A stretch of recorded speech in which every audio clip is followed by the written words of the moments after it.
What's up everyone? Welcome to the video. Today we're going to take a look at how to replace the battery in this Land Rover Discovery remote key fob.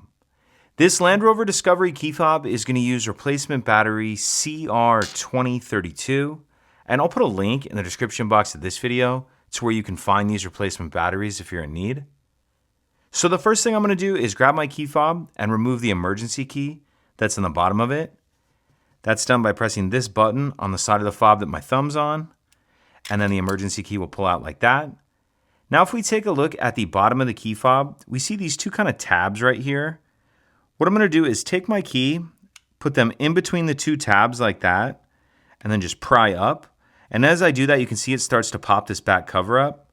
Once the back cover is started, I'm going to come over here to this edge and get my key in there. Just get it in there like that and just continue to pry up on that back cover.